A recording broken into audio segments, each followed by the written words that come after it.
Je vais maintenant utiliser TIBCO Spotfire pour comprendre un portefeuille de commandes depuis une plateforme de distribution vers un ensemble de magasins de distribution spécialisés de bricolage.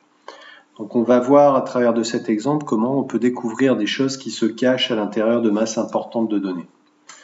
Donc je vais partir d'un fichier Excel, mon portefeuille de commandes, et je vais le glisser-déposer dans Spotfire Analyst.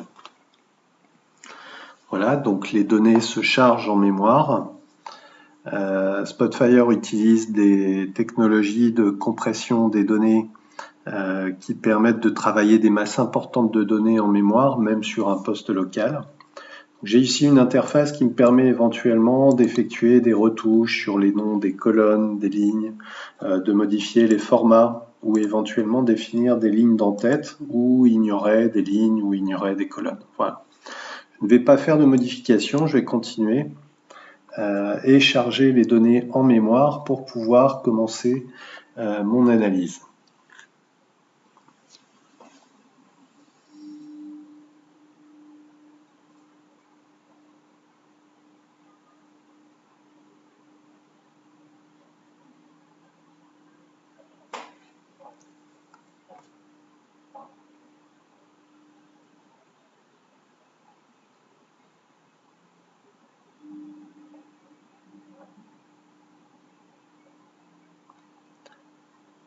Ça y est, les données sont chargées.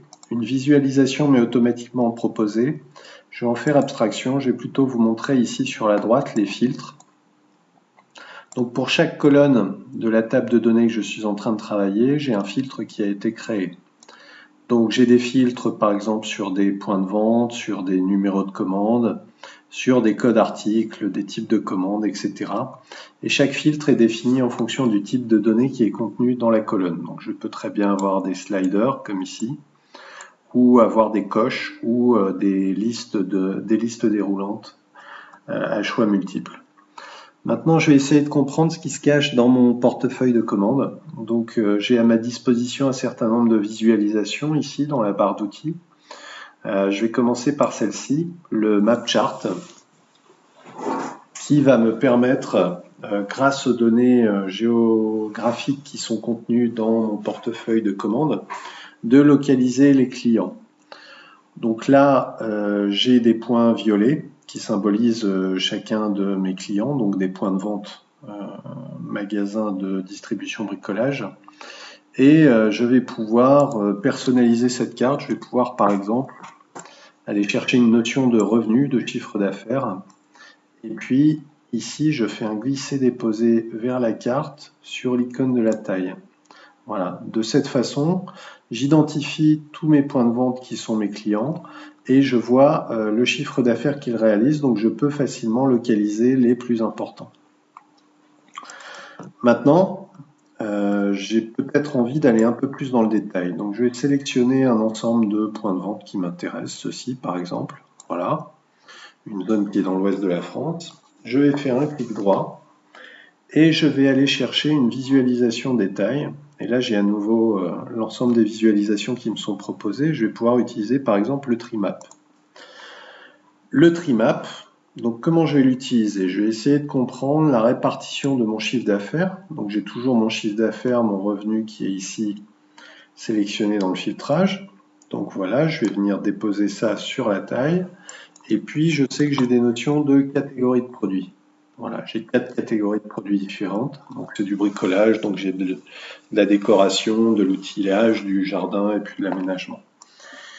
Donc je vais pouvoir glisser-déposer ici sur mon icône hiérarchie ces catégories. Et voilà, déjà si on dit que le grand rectangle est la totalité de mon chiffre d'affaires, je vois le poids de chacune des 4 catégories dans mon chiffre d'affaires global. Alors je peux aller plus loin. Je sais que j'ai une colonne qui contient aussi des notions de marge. Je vais pouvoir aller chercher cette notion de marge et la placer sur la couleur. Voilà. Je vais définir des règles de couleur. Donc je vais dire que si la marge est élevée, c'est bleu.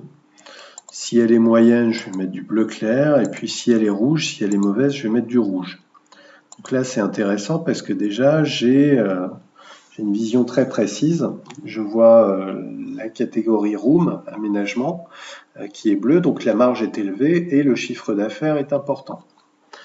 Maintenant, si je reviens sur ma colonne catégorie, je sais que j'ai d'autres niveaux de structure de gamme qui sont disponibles dans mon jeu de données et je vais pouvoir recréer cette structure de gamme à l'intérieur de mon rapport. Donc là, j'utilise la fonction insérer hiérarchie.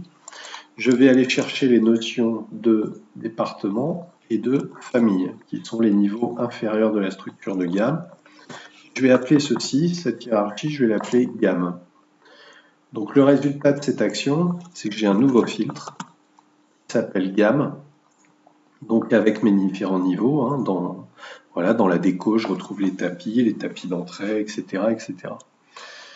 Donc je vais pouvoir prendre ce filtre gamme et puis venir le glisser-déposer ici sur la hiérarchie du trimap.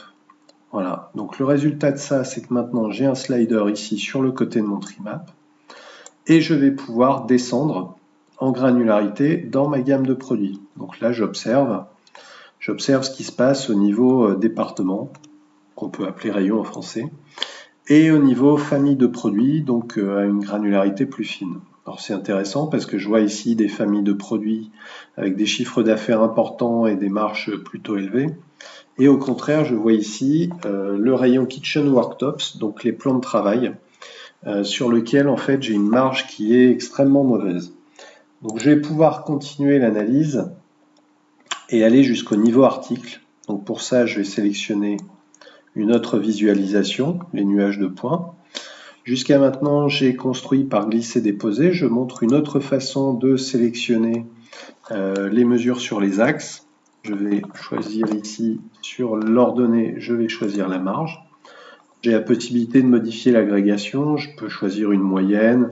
Je peux utiliser des sommes cumulatives, des différences sur des séries temporelles, des déciles, des quartiles. Voilà, donc c'est riche, mais je vais me contenter de la somme. Et puis sur l'abscisse, je vais aller chercher le revenu. Voilà, toujours la somme. Et je vais choisir d'avoir un point par article. Voilà. Donc, si je repars du début, j'ai ma carte avec mes différents magasins et leur taille en fonction du chiffre d'affaires. Je peux sélectionner certains de ces magasins. Je peux analyser la répartition de leur chiffre d'affaires par catégorie, par département et par famille. Je peux observer une anomalie, voilà, identifier une valeur aberrante. Si je clique ici, là j'ai la répartition de mes articles selon les axes revenus, chiffre d'affaires et marge. Et je vois tout de suite qu'ici j'ai une valeur aberrante. En fait, j'ai un article qui, à lui tout seul, génère une marge négative très importante. Donc je vais pouvoir continuer l'analyse et peut-être utiliser par exemple un tableau croisé qui va me permettre peut-être de vérifier des informations de prix sur cet article. Voilà, donc si je le sélectionne ici, voilà, ici j'ai ce code article qui est affiché et je vais pouvoir choisir d'afficher son prix de vente au point de vente, voilà, 383 €, et puis son prix de vente au consommateur final. Voilà. Et donc là, je vois que j'ai une anomalie de pricing qui est importante et que je vais pouvoir corriger peut-être, puisque j'ai cet article qui est cédé 383 € au point de vente et les points de vente le revendent 14 €. Donc on peut comprendre le problème important de marge qui a été identifié. Voilà. Donc on est parti d'une masse importante de données et on est descendu jusqu'à une granularité très fine, jusqu'à comprendre pourquoi des mauvais résultats, et donc on va pouvoir prendre des actions immédiatement. Maintenant que j'ai conçu cette analyse, je vais pouvoir la partager avec mes collègues en la sauvegardant sur la bibliothèque du serveur Spotfire. Voilà, donc là je vais pouvoir choisir l'endroit où je sauvegarde. Voilà. Et de cette façon, je vais pouvoir partager cette analyse avec mes collègues. Voilà, donc j'ai maintenant une URL web.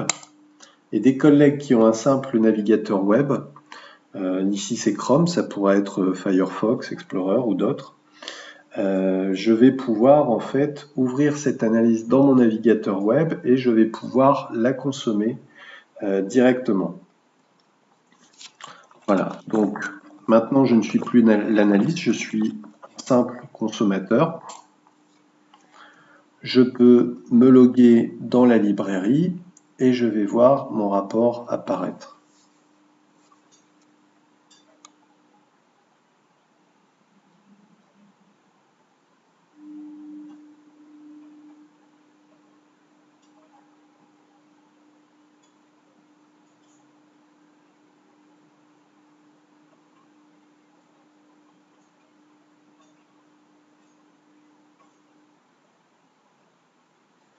Voilà, mon rapport est chargé et je retrouve exactement la même interactivité, donc qui me permet de sélectionner certains points de vente, de naviguer à travers les différentes familles de produits et de réaliser les mêmes observations. Et puis j'ai des fonctions collaboratives puisque je vais pouvoir utiliser ce qu'on appelle les bookmarks pour attirer l'attention de mes collègues. Voilà, attention à cet article. Ce bookmark, voilà, je peux avoir des bookmarks privés, des bookmarks publics. Je peux partager ce bookmark sur un réseau social d'entreprise. Je peux aussi envoyer l'URL à un collègue et quand il va cliquer sur cette URL, il va arriver exactement sur cette page telle que je la vois. Donc maintenant, peut-être que mon collègue va plutôt observer autre chose, peut-être observer des produits qui performent ou faire une observation contradictoire. Voilà, il va pouvoir observer d'autres articles. Et là, lui aussi va pouvoir créer un bookmark. Donc peut-être qu'il n'est pas d'accord et qu'il a remarqué autre chose et il va dire mais non. Voilà, et donc on a toute une discussion qui va se construire, une discussion collaborative dans laquelle on pourra revenir à toutes les étapes. Donc ce ne sont pas des copies d'écran, ce n'est pas figé puisqu'on garde le dynamisme et on peut naviguer et modifier la sélection, voilà, et naviguer à l'intérieur des différents éléments du jeu de données. Voilà. Voilà comment, de façon très simple, on peut, avec TIBCO Spotfire, partir de masses de données importantes et identifier des valeurs aberrantes ou des tendances et prendre des actions le plus vite possible afin d'améliorer le business.